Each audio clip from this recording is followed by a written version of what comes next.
దాంతోనే సాధ్యంగా. ఓకే, ఇప్పుడు మీరు చెప్పిన దానిపైన ఒక మేజర్ బ్రేక్ త్రూ ఇప్పటికే స్టార్ట్ చేశారు ఏపీఎస్పీ.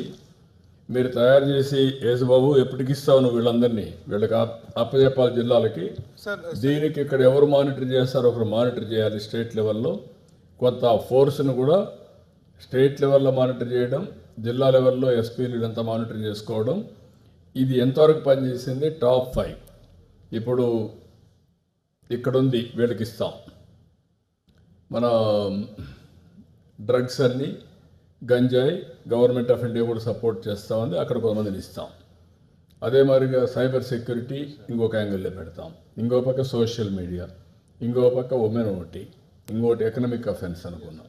ఈ 4-5 పెట్టి దీని మీద ఎంతమంది చేయగలుగుతాం చేసి ఆల్ యూనివర్సిటీస్ పెట్టి మెంటరింగ్ కూడా చేయాలి, కౌన్సిలింగ్ కూడా జరగాలి.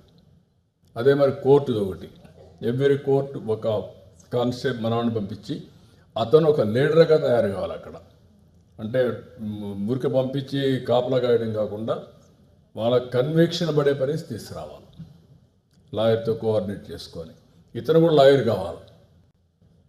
Fundamentals in law he has to read, he has to study.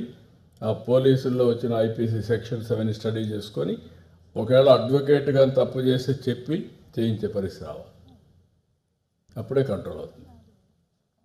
Okay, ఇవి ఇంకో పక్క స్పెషలైజ్డ్ ఇన్వెస్టిగేషన్ సర్టిఫికేషన్ కోర్సెస్.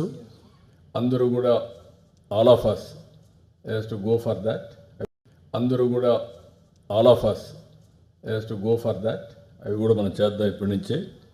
ఇంకో పక్కన సెక్షన్ ఆఫీసర్స్, ఇన్స్పెక్టర్స్, మీరు ఏఎస్ఐ ఏం చేయగలుగుతాం, హెడ్ కానిస్టేబుల్, తర్వాత ఏఎస్ఐ, వాళ్ళని ఎట్లా స్పెషలైజ్ చేస్తాం బాగా ఉంటే అవి కూడా ఒకసారి వర్కౌట్ చేసుకోవడం.